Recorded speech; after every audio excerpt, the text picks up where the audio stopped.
Okay, Shipwreck Part 2. You use the catapult. The last half of this video, at about the 4-minute mark, is the Brumac fight. So if you're looking for help with that, just jump to about the 4-minute mark. Yeah, I don't know what else to say. Game on. Game on. Game over now. Well, that's been fun. Played a bit more of Horde mode.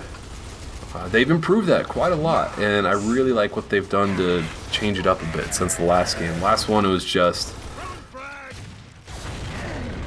you and a couple buddies. Like, it's still the same overall game type, where there's 50 waves, and every wave gets increasingly more difficult, and it's basically just the multiplayer maps and tons of locusts coming after you, and like different varieties of the different enemies, right? But they have this whole money system built into it now, which is really cool, where you get money for killing enemies, and you can spend that money on. There are different weapon drops around the map. Yeah, and those are actually really expensive. Compared to the other stuff that you can buy reinforcements.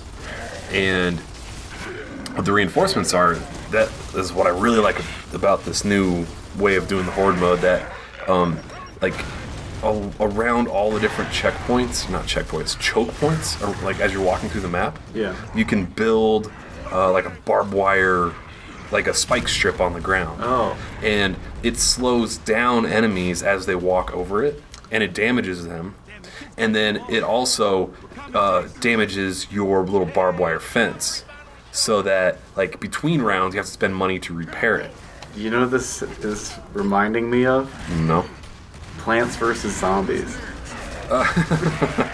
Those like spike strips? Yeah. That just hurt the zombies as they walk over it? Yeah, okay, I can definitely see that. I was really waiting to see why the fuck I reminded you of Plants vs. Zombies, but you're right. And you can even upgrade the spike strips.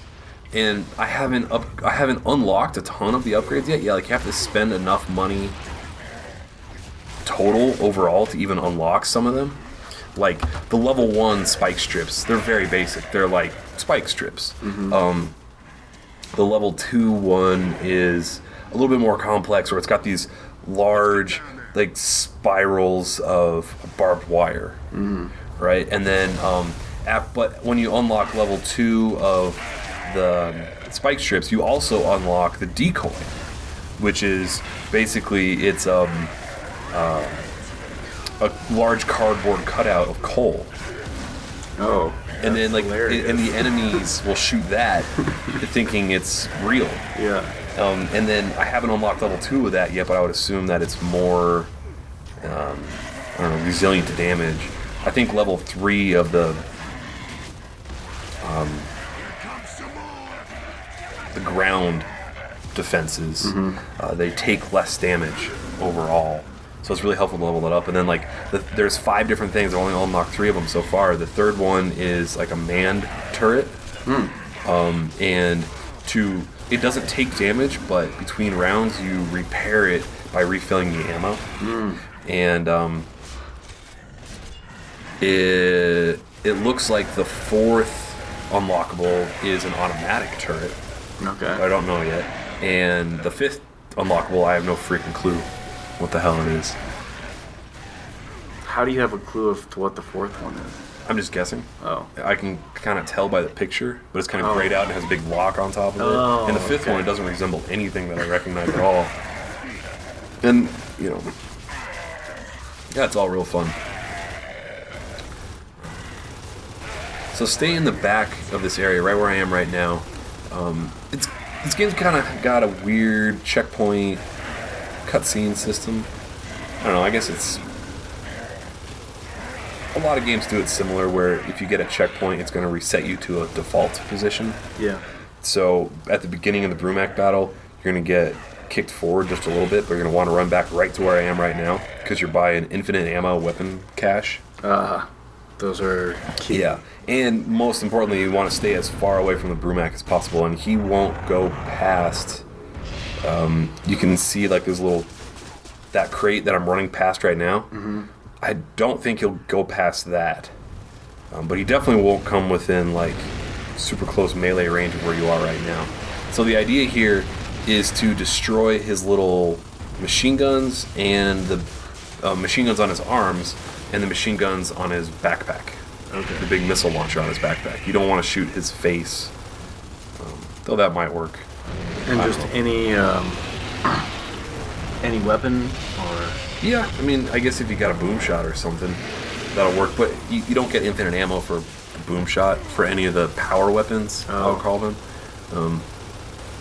You only have infinite ammo through the boxes for the default, like the long shot and the Lancer and the Retro Lancer and shotguns and stuff, which obviously a shotgun would be a poor choice right now. Yeah, probably the most poor choice. So yeah, just keep unloading on them. Like, if you're lucky, well, I mean, I don't even know if you need to be lucky. If you're back here, he probably won't focus on you.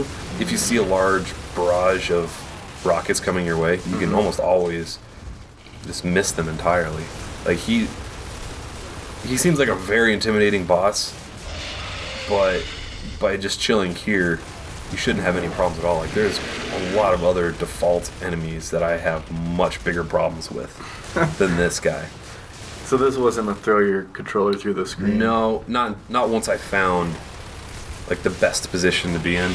Like, I tried just being up a little bit closer to see if I could pull it off, and I probably died once or twice trying that. But yeah, once I realized, I can just chill back here. Yeah. It's very simple. I like that saying, once or twice. Not once, not twice, but thrice.